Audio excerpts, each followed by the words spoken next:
korupsyon, kalamidad, kriminalidad, bangayang pampolitika at iba pa. Kinikilala po nating lahat na nagkakatipon ngayon na sa pagkakaisa, kapayapaan at pagkakasundo lamang natin makakamit ang hinahangad na pagunlad at pagsulong ng ating bansa.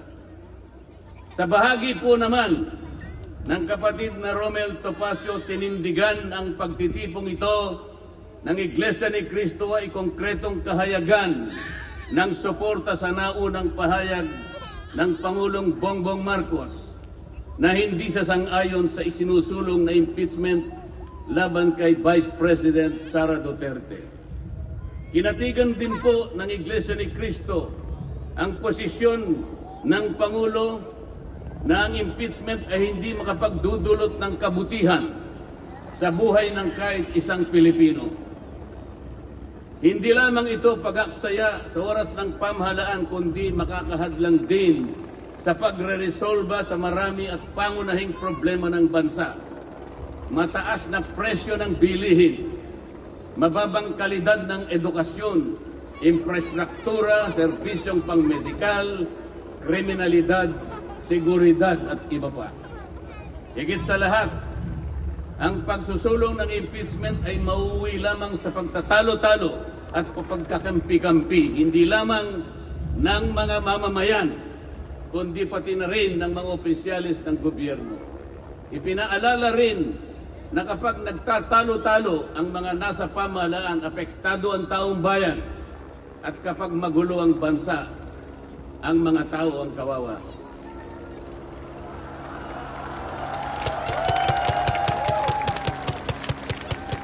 Lagyan po natin ng konteksto ang dalawang pagpapahayag na nauna upang lalong mabigyan ng diin ang kahalagahan ng pagkakaisa, pagkakasundo at kapayapaan sa ikalulutas ng panganib na dulot ng kahirapan dahil sa lumulubhang katiwalian, korupsyon, kalamidad at lalo lamang napabibigat ang buhay at pamumuhay ng ating mamamayan. Sa isang ulat balita ng periodikong Philippine Star, 4 na araw nang nakararaan ay ganito ang sinasabi. Based on a recent SWS survey, an estimated 17.4 million Filipino families considered themselves poor in the last quarter of 2024. This number represents 63% of the surveyed respondents, the highest self-rated poverty in 21 years. Across the country, Mindanao had the highest self-rated poverty at 76%, followed by Visayas at 74% and Luzon at 55%. Mga kababayan, sa tayang 5 ang miyembro ng bawat pamilyang Pilipino, nangangahulugan na aabot sa 87 milyong Pilipino sa ngayon ang nagsasabing sila ay mahirap. Katumbas ito ng 75% ng ating populasyon ngayon na tinatayang 116 million o mahigit pa. Gusto ko pang banggitin sa inyo at kailangan malaman ninyo na sa taong ito ang ating national budget ay nagkakahalaga ng 6.3 trillion pesos. Ito po ang ating national spending. Ang ibig sabihin, ito pong halagang ito ang gagamitin dapat ng pamahalaan upang tugunin ang lahat ng pangangailangan, pangkabuhayan, panglipunan, pangkalusugan, pangedukasyon, pangseguridad, lahat ng kakailanganin alang-alang sa kapakanan ng bawat isang Pilipino. 6.3 trillion pesos. Ngunit, ang tinatayang magiging income lang ng ating bansa ay kulang pa sa 5 trilyong piso. Ang ibig pong sabihin, meron tayong deficit. Meron tayong kakulangan na 1.5 trillion pesos. Ito po ang ating ipangungutang sa taong ito. 1.5 trillion pesos. Ibig sabihin po, bawat araw tayo'y gagasta ng 17.6 billion pesos. Yun po yung ating gasta. Araw-araw. Ngunit ang ating kinikita ng bansa ay 13.4 billion pesos lamang. Sa mga tuwid, ang uutangin natin araw-araw ay 4.2 billion pesos. Katumbas ng 175 million pesos bawat oras. Napakabigat po na hinaharap na hamon at problema ng ating bansa. Hindi po biro-biro ito. Ito po ay pananagutan po ng ating mga opisyales. Hindi po pwedeng talikuran ito. Ganito na po kalala ang problema pang-ekonomiya ng ating bansa. Ngunit, hindi po yata ganito ang naging direksyon. Sapagkat sa halip na po, unahin ang mga binanggit nating malalaking problema na kinakaharap ng ating bansa. Ang inuna po ay mga bagay na mauuwi lamang sa pagkakampi-kampi at pagkakabahagi ng ating bansa. Bakit po? Nagtatag po ng Quadcom. Ang buong akala ko po sa pagtatatag ng Quadcom, ito po ay 4 na komite sa House of Representatives. Kinonsolidate, ginawang isang makapangyarihang komite na ang buong akala ko, ito ang gagamitin para tutukan ang namumuong problemang lumulubha pa na hinaharap ng ating bansa. Napakataas po ng bilihin, lalo na po yung pagkain ngayon. Nagtanong-tanong po ako, ang isang pirasong kamatis last week is 20 pesos. Tama po ba yun? Ngayon po, nagsabi sa akin 30 pesos isang kamatis. Tama. Ang isang kilong kamatis, 400 pesos. Tama po ba yun? Tama.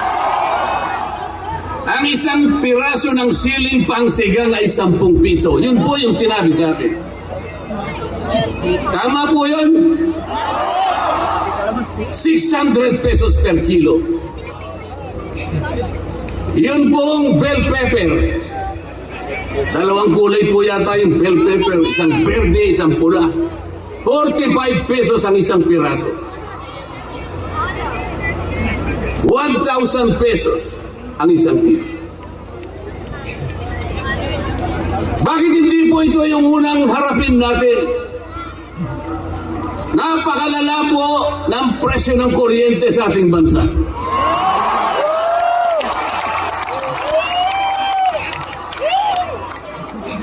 Meron po akong isinulong na 10 panukalang batas na ang tanging layunin ay ibaba ang kuryente sa bansang ito. Ikinalulungkot ko pong ibahagi sa inyo na kahit isa'y wala man lamang pong nadinig.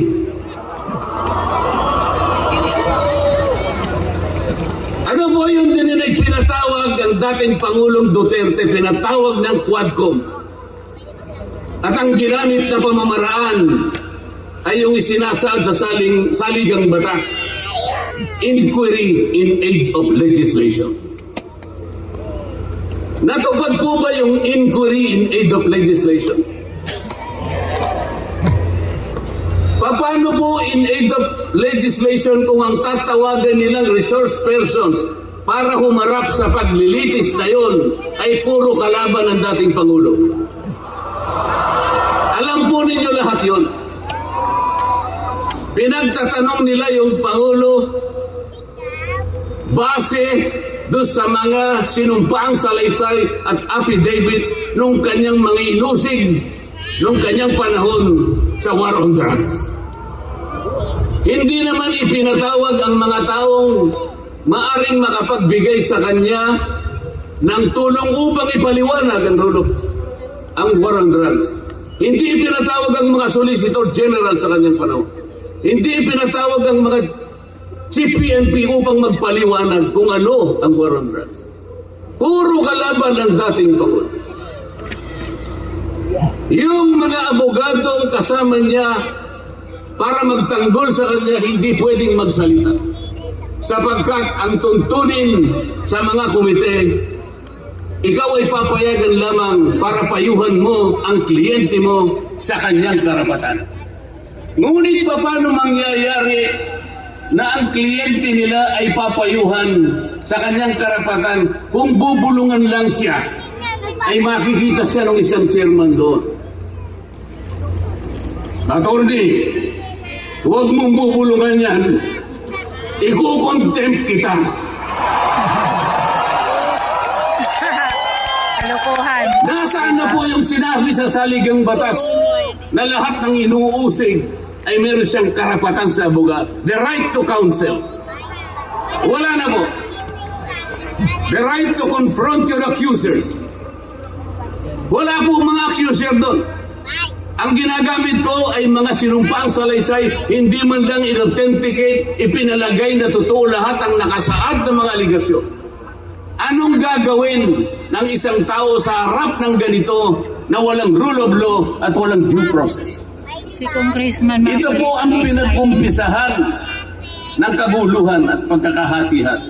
ay insi po si Attorney Marcolita, hindi po siya po Sa kagustuhan po nila nandito. na mausig ang dating Pangulo, ayaw po nilang pumunta sa korte, ayaw nilang pumunta sa piskal. Ano po ba ang sinasabi ng mga desisyon ng Korte Suprema? Kapag ka napatunayan nyo ang isang tao ay maaring nakagawa ng kahit anong paglabag sa lahat ng batas, anumang batas, dalhin ninyo sa piskalya, dalhin ninyo sa korte. Yun ang tamang paraan. That is the rule of law. Ngunit bakit kayong Quadcom ang gumagawa nito? Ang Quadcom ay hindi piskal. Ang Quadcom ay hindi korte. Tama. Nagkukunwa lang na korte. Yung mga chairman ng 4 na komite doon, wala ni isang abogado. Makinig. Pero naalala ko yung isa doon, kamukha ni Attorney Agaton.